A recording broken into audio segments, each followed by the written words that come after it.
Anda tahu bahwa spirit Christmas adalah sang raja yang turun ke dunia mengambil rupa seorang hamba. Menjadi sama dengan manusia. Supaya kita beroleh anugerah, pengenalan akan dia. Bayangkan kalau Yesus gak pernah datang, kita tuh gak pernah punya gambaran hidup yang Tuhan mau tuh seperti apa. Amin.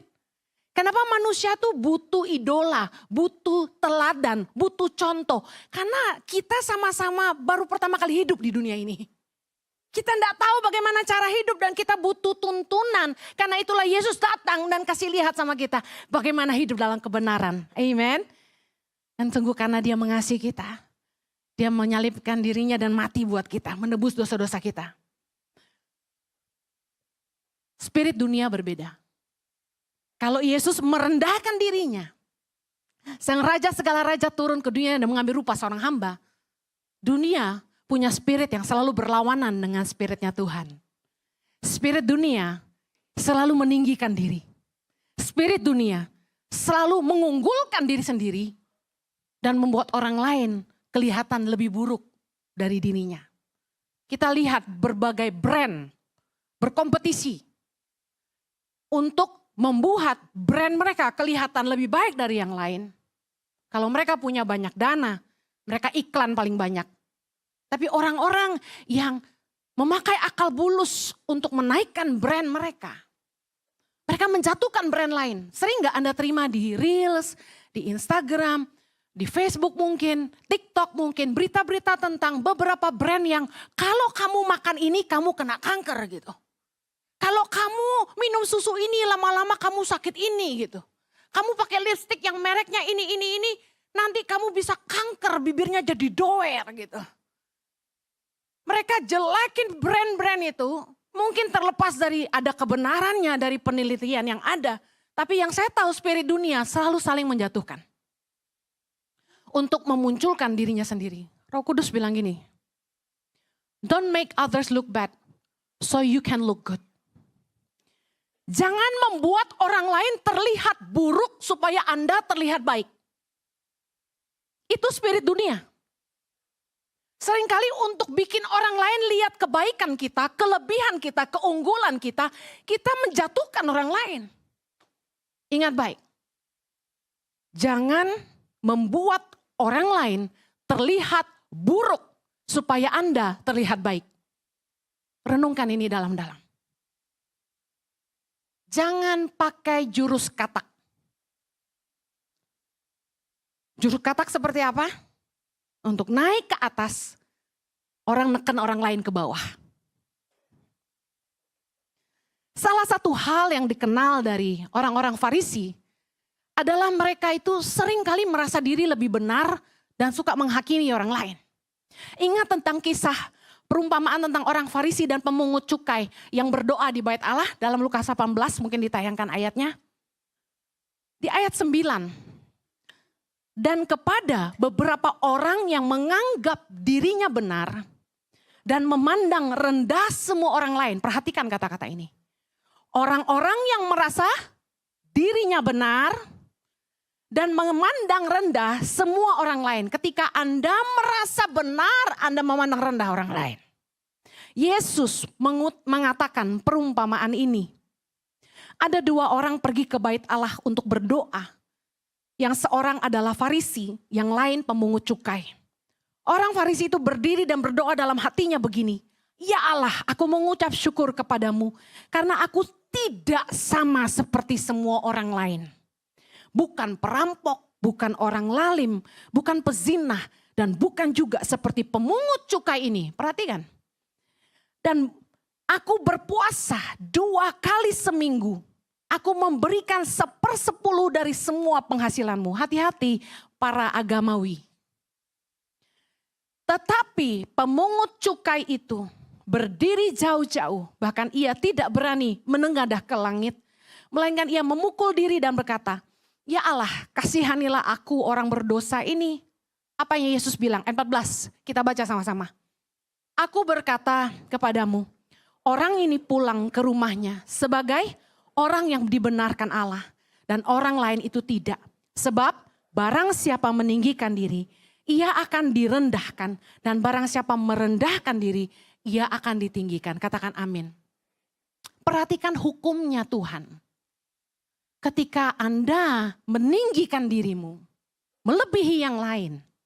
You think that you are better. Anda lebih baik dari yang lain. Anda akan direndahkan.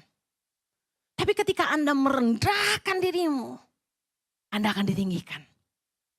Katakan kanan kirimu, jangan sombong. Jangan sombong. Jangan membuat orang lain terlihat buruk supaya Anda terlihat baik. Jangan menjatuhkan orang lain supaya Anda terlihat benar. Karena tanda kesombongan. Yang pertama, merasa diri lebih. Katakan merasa diri lebih. Suami istri. Kalau kamu selalu komplain tentang pasanganmu, hati-hati. Anda sedang merasa diri lebih. Membandingkan dengan orang lain adalah ciri yang kedua. Kesombongan yang pertama, merasa lebih. Yang kedua, membandingkan dengan orang lain. Katakan membandingkan dengan orang lain. Kenapa sih enggak boleh banding-bandingin diri kita sama orang lain? Nanti kita akan baca ayatnya. Mari lihat tabiat orang Farisi dalam Lukas 5. Judul perikopnya, hal berpuasa. Ayat 33. Orang-orang Farisi itu berkata pula kepada Yesus, murid-murid Yohanes sering berpuasa dan sembayang. Demikian juga murid-murid orang Farisi. Muji diri dia. Tetapi dia bilang sama Yesus, murid-muridmu makan dan minum. Siapa di sini coba yang suka nanya temennya, lu sering puasa gak lo? Kalau gua Senin Kamis. Siapa yang sering gitu coba? Siapa yang di sini merasa lebih benar karena sering puasa? Siapa di sini yang karena lebih kurus menghakimi yang lebih gendut? Halo? Hati-hati dengan kesombongan rohani, amin. Kita pikir dengan kita heboh banget ya secara rohani, baca Alkitab rajin, hafal ayat banyak, rajin ke gereja, bagus. Rajin puasa, bagus. Tapi merasa benar dan lebih baik enggak bagus. Jawab Yesus kepada mereka, dapatkah sahabat mempelai laki-laki disuruh berpuasa, sedang mempelai itu bersama mereka? Tetapi akan datang waktunya apabila mempelai itu diambil dari mereka, pada waktu itulah mereka akan berpuasa. Saya percaya bahwa kalau orang tuh rohani, orang itu takut sama Tuhan, orang tuh takut cinta sama Tuhan. Dia enggak perlu koar-koar. Aku itu rajin loh puasa. Aku itu sembayang loh jam 4. Aku itu baca Alkitab sehari 10 pasal. Norak. Bilang kanan kirimu jangan norak. Saya pernah cerita, ada orang nanya sama saya, Bu Heni, ibu kalau saat teduh jam berapa? Saya pandang dia dengan tatapan aneh. Saya bilang ini mau tahu aja lu. Suka-suka gua mau jam berapa. Bener gak? Emang Anda mau menghakimi saya kalau saya bilang saya mau bangun, mau saat teduh malam atau siang? Kan urusan saya sama Tuhan. Kita gak perlu saling menghakimi, amen. Seringkali gini, untuk memuji diri sendiri, orang membicarakan kekurangan orang lain. Contohnya gini, wah kalau di gereja ICI, kalian itu wajib mendaftarkan diri sebagai jemaat Impact Family. Oh, dipaksa ikut komsel dong. Kalau nggak mau ikut komsel nggak bisa jadi jemaat aja. Saya kasih tahu. Wah, promotor.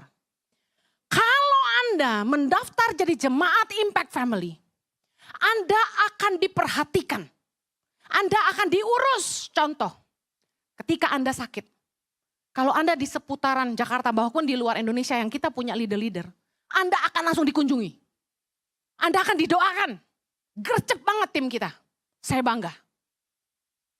Bahkan kalau Anda tiba-tiba maaf dilanda kemalangan, tim ICI datang membantu jemaat-jemaat Impact Family. Ada yang tiba-tiba orang tuanya meninggal dan gak punya gereja. Dan butuh dilayani kedukaan. Kalau Anda jemaat Impact Family, tim ICI langsung cepat melayani. Maaf ya, kalau nikah kan harus bayar PK tuh. Untuk pendetanya yang berkati, untuk worship leader, pemain musik. Itu ada pasti ditulis. Tapi kalau meninggal, pelayanan di rumah duka, gak mungkin disodorin sama gereja. Jangan lupa ya PK-nya, gak ada.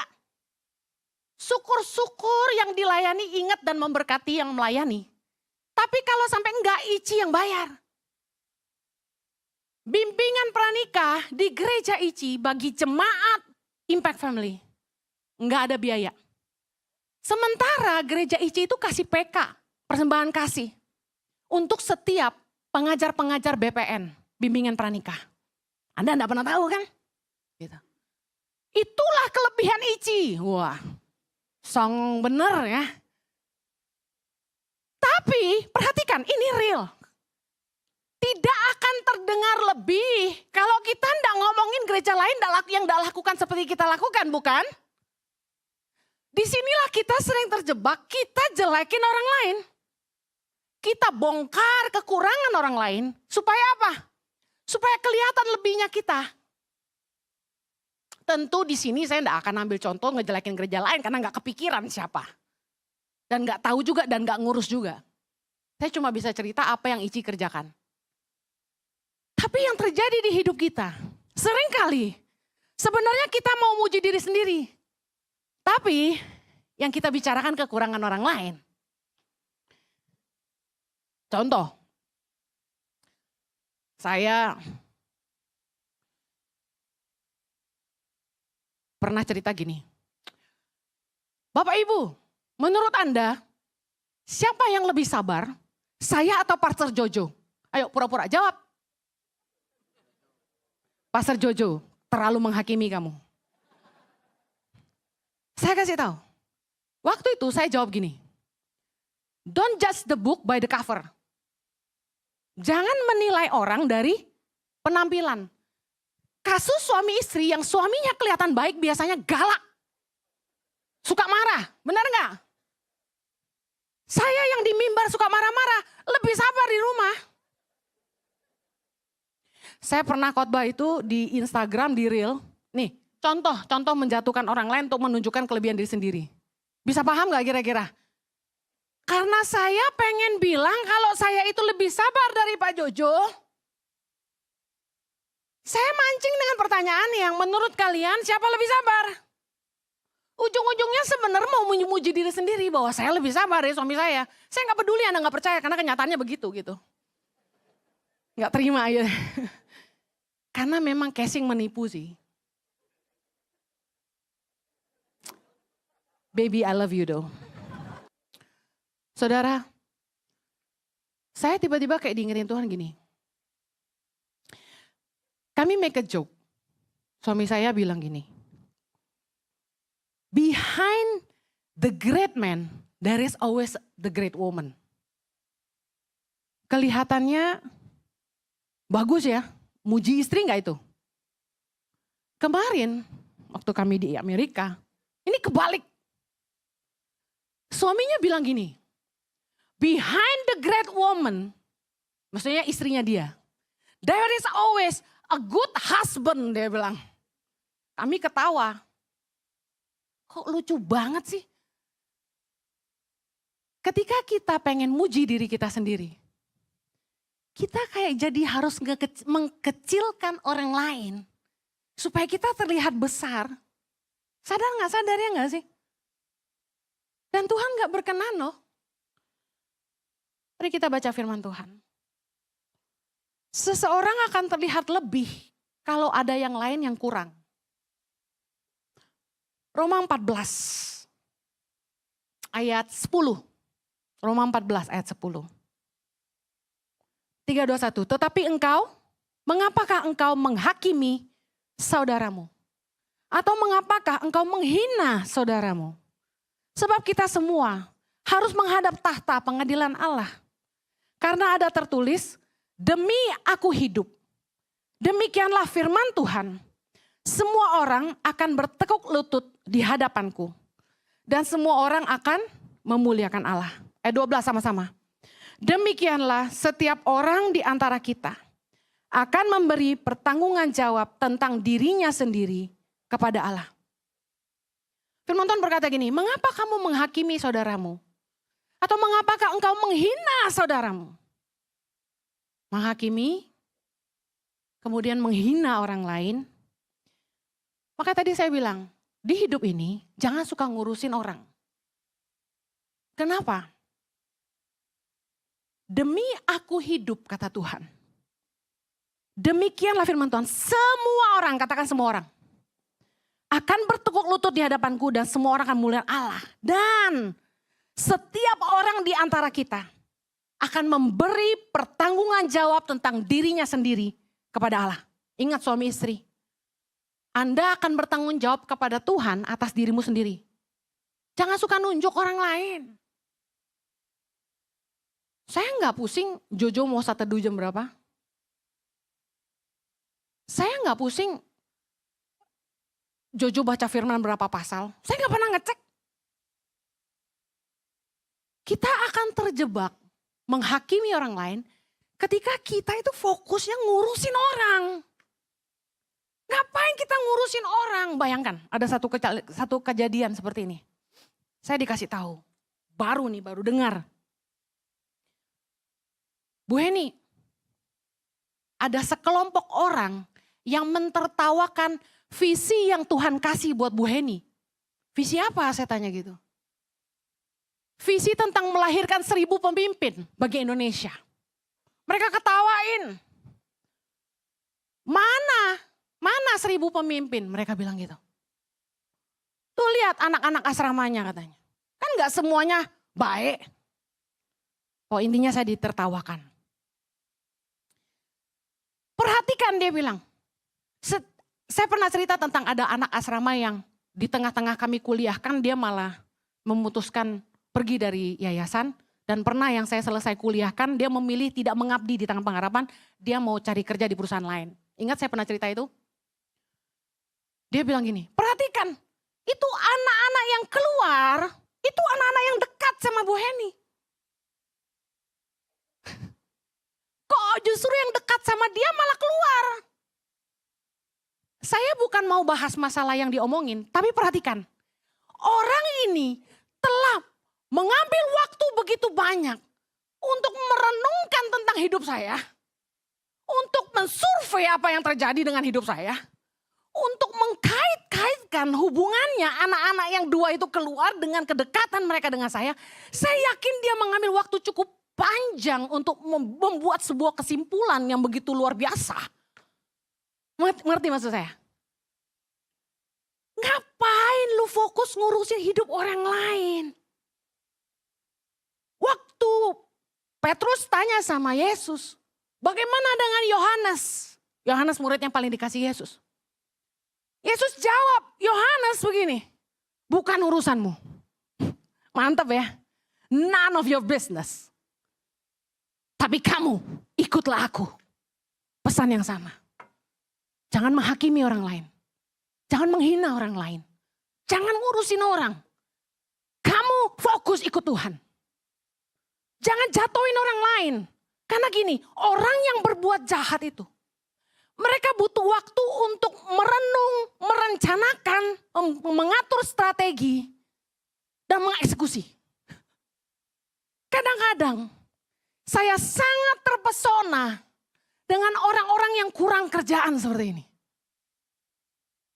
Sorry, banyak WA yang saya nggak bisa balas.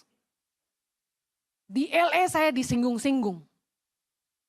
Nih satu nih di WA gak pernah balas digituin sama orang di sana. Saya senyum-senyum. Jangankan ngurusin orang lain. Ngurusin keluarga sendiri aja kita pusing, bener gak? Ngurusin diri sendiri aja susah. Ngerti maksud saya ngurusin? Bikin kurus diri sendiri. Aduh, saya udah pernah cerita, saya tuh orang yang gak suka olahraga. Jadi kalau saya bisa menguruskan diri, itu bayar harganya berat sekali saya kasih tahu. Karena saya lebih suka makan daripada olahraga. Sekarang saya udah gak minum obat Dermaster. Saya harus berjuang olahraga dan tahan mulut. Berat. Saya kasih tahu, susahnya minta ampun. Berat badan saya naik karena dibawa pergi sama suami terus. Makan jadi gak teratur. Pagi jadi malam, malam jadi pagi. Di tengah malam yang Indonesia kita udah molor-molor, di sana kita makan. Gimana gak bebanku nambah? Bobotku maksudnya. Dengar baik. Urus diri sendiri aja. Karena tanggung jawab kita sama Tuhan masing-masing. Ngapain menghakimi orang lain? Kita gak lebih benar. Kenapa sih orang suka menghakimi orang lain? Simple. Karena mereka merasa lebih. Lebih apa? Lebih baik, lebih benar, lebih suci, lebih cantik. Oh, orang cantik yang bisa ngatain orang lain jelek. Oh, lebih kaya, lebih rapi, lebih pandai, segala yang lebih-lebih. Orang kalau merasa lebih pasti menghakimi. Anda tidak akan menghina orang gendut kalau Anda tidak merasa Anda kurus. Mana ada orang gendut menghina yang lain. Gendut. Padahal dia sendiri juga agak montok. Gak wajar, betul? Tapi karena dia merasa, gue langsing loh, lu harus kurusin badan. Saya gak menghina teman-teman saya yang agak montok. Karena saya tahu, gak mudah, berat. Saya encourage terus, yuk kalau gue bisa, lu bisa. Saya kasih link-link YouTube buat kardio. Sampai hari ini saya gak bayar gym buat ngurusin badan. Gak punya PT. Murah meriah, kapan aja bisa pakai YouTube. Jangan alasan gak ada duit buat join gym. If you want it, you can do it. Di mana ada kemauan, di situ ada jalan. Amen. Istri murah meriah. Kita sering dengar, orang itu mah parah. Gua mah, sih. Sekali lagi, ketika kita ingin terlihat lebih benar, lebih baik, pasti ada orang lain yang dikorbankan. Amsal 27 ayat 1. Baca sama-sama. Janganlah memuji diri karena esok hari. Karena engkau tidak tahu apa yang akan terjadi hari itu. Biarlah orang lain memuji engkau dan bukan mulutmu. Orang yang tidak kau kenal dan bukan bibirmu sendiri. Kalau orang lain yang ngomong ke suami saya, wah behind the great man there is always a great woman. Itu komplimen, itu pujian. Tapi kalau saya yang ngomong ke suami saya, behind the great man there is always a great woman. Itu namanya muji diri sendiri.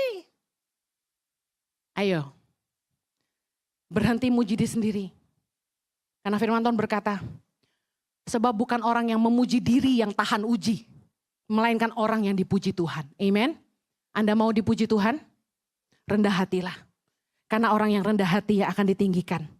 Berhenti membandingkan diri Anda dengan orang lain. Kenapa? Karena kalau kita suka membandingkan diri kita dengan orang lain, kemungkinan yang terjadi dua. Pertama, kita akan jadi sombong. Yang kedua, kita akan iri hati. Karena kita rendah diri. Kenapa orang jadi suka iri sama orang? Karena banding-bandingin. Kenapa kita sombong? Karena kita banding-bandingin. Yang lebih cantik merasa teman yang lain gak cantik. Yang lebih kaya ngerasa teman-teman yang lain gak kaya. Jangan suka bandingin diri dengan orang lain. Kalau Anda gak mau jatuh dalam kesombongan dan iri hati. Ingat Roma 14 ayat 12 berkata tadi. Demikianlah di antara kita. Setiap orang di antara kita akan memberi tanggung jawab tentang dirinya sendiri kepada Allah. Saya mau akhiri. Lukas 5. Tentang Lewi pemungut cukai yang mengikut Yesus. Satu hari orang Farisi lihat ada pemungut cukai yang makan bersama Yesus. Kita baca ayat 27. Sama-sama. Kemudian ketika Yesus pergi keluar, ia melihat seorang pemungut cukai yang bernama Lewi sedang duduk di rumah cukai. Yesus berkata kepadanya, ikutlah aku. Maka berdirilah Lewi dan meninggalkan segala sesuatu, lalu mengikut dia. Dan Lewi mengadakan suatu perjamuan besar untuk dia di rumahnya. Dan sejumlah besar pemungut cukai dan orang-orang lain turut makan bersama-sama dengan dia, dengan Yesus maksudnya. Ayat 30, orang-orang Farisi dan ahli-ahli Taurat bersungut-sungut kepada murid-murid Yesus katanya, mengapa kamu makan dan minum bersama-sama dengan pemungut cukai dan orang berdosa? Lalu jawab Yesus kepada mereka, katanya, bukan orang sehat yang memerlukan tabib, tetapi orang sakit. Ayat 32, baca sama-sama. Aku datang bukan untuk memanggil orang benar, tapi orang berdosa supaya mereka bertobat. Hati-hati, jangan merasa diri orang benar. Jadilah orang-orang yang merasa butuh dibenarkan oleh Allah. Karena ketika Yesus berdiri di tata penghakiman, kita butuh kasih karunia untuk dibenarkan oleh Dia. Amen. Jangan merasa benar. Dan ini pesan yang paling penting. Kalau Anda sudah dibenarkan Tuhan, hari ini Anda jadi anak Tuhan. Jangan suka menghakimi orang. Dan kalau Anda ketemu teman lama yang Anda tahu dulu dia nakal, dia bandit, dia preman, apalah. Jangan menghakimi orang karena masa lalunya. Kita enggak pernah tahu apa yang terjadi selama kita enggak ketemu dia 10 tahun, 20 tahun, 30 tahun. Orang itu bisa dijamah Tuhan, bisa ketemu Tuhan dan hidupnya diubahkan. Katakan amin. Saya ada alasan kenapa saya mau ngomong ini. Anda harus tahu bahwa sesuatu yang paling luar biasa di dalam Kristus adalah Dia sanggup mengubah hidup kita. Katakan amin. Yang kedua, Yesus satu-satunya yang bisa membuat hidup kita jadi baru. We become a new creation in Christ. 2 Korintus 5 ayat 17. Jadi siapa yang ada di dalam Kristus, ia adalah ciptaan baru. Katakan amin. Yang lama sudah berlalu, sesungguhnya yang baru sudah datang. Satu-satunya Tuhan yang sanggup renew, memperbaharui, bikin kita mulai dari nol lagi. Bersih, putih, suci, dikuduskan hanya dengan darah Yesus. Masa lalu kita yang kelam, yang buruk, yang gelap, yang kotor, hilang. Dosa kita diampuni. Dan Dia kasih kita hidup yang baru dan harapan yang baru. Katakan amin. Kalau itu yang Anda alami di dalam Tuhan, jangan pernah menghakimi orang karena kesalahannya di masa lalu. Lukas 15 ayat 7, baca sama-sama.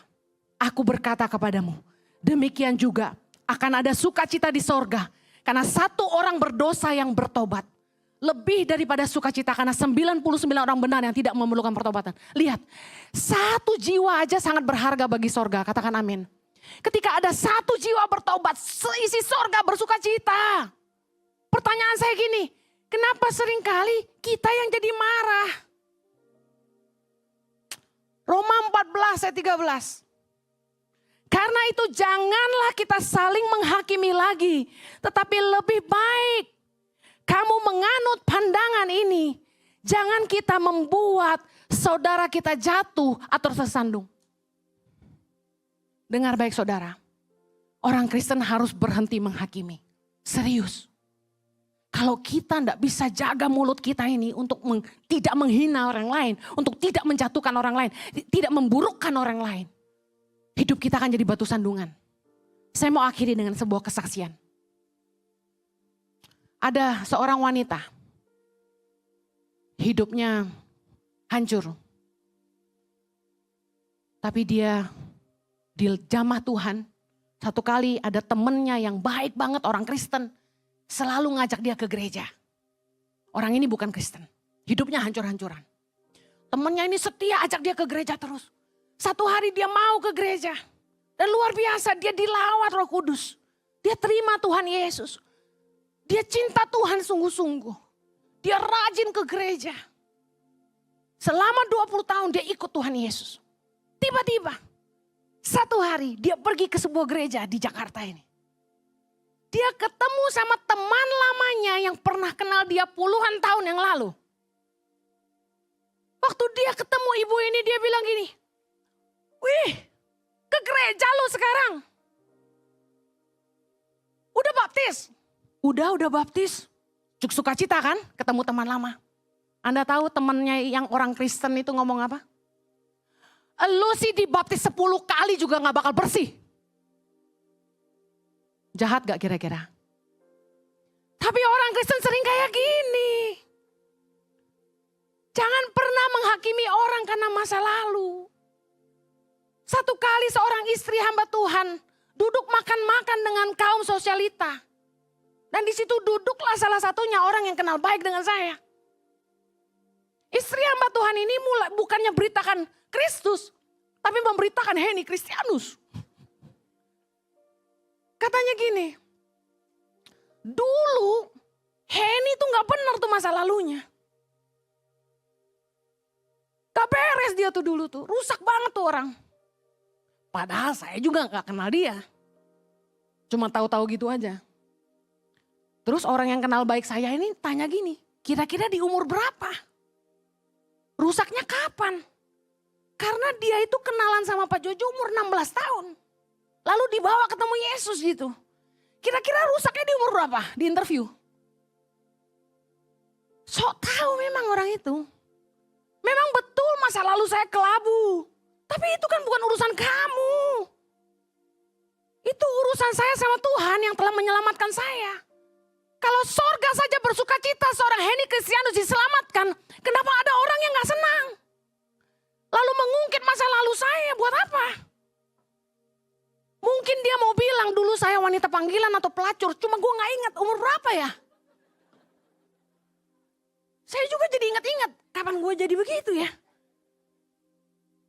Saya bandelnya tuh bantal kenakalan remaja aja. Kayak gak tahu aja kita semua pernah muda kan.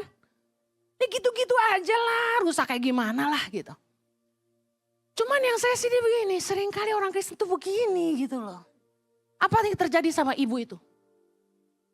Pulang dari gereja, dia nangis.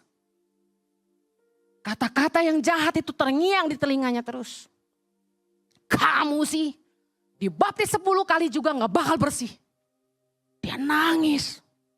Dia pulang ke rumahnya. Dan dia berjanji tidak akan ke gereja lagi. Dan sejak hari itu dia cari dewa lain. Dia cari Tuhan lain. Dan dia sungguh-sungguh ikut Tuhan sana. Dan tidak mau injak gereja. Kemarin di LA, saya punya kesempatan menginjili dia. Memenangkan jiwanya kembali. Saya bilang gini, duduk dengar saya khotbah ya, saya bilang.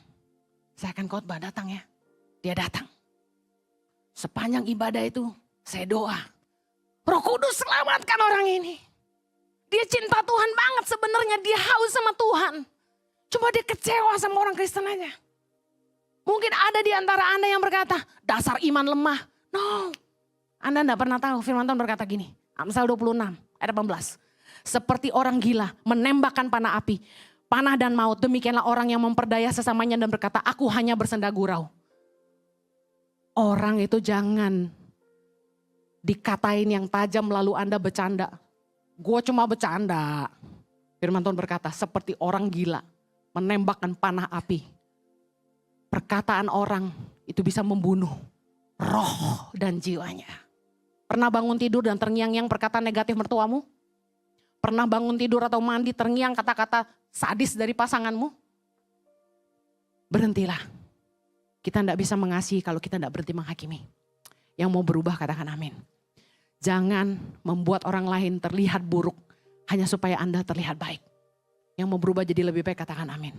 Kita berdoa, kasih karunia-Mu menolong kami jadi pribadi yang lebih baik. Kami mau belajar untuk rendah hati, belajar tidak menghakimi, belajar tidak merasa diri lebih benar, tidak menghina orang lain. Pakai mulut kami untuk memberitakan Injil. Supaya orang jiwa-jiwa diselamatkan.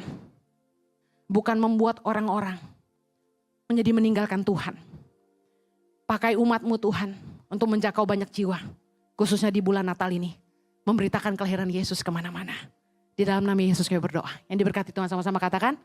Amen. Tuhan berkati. God bless you. Have a blessed Sunday.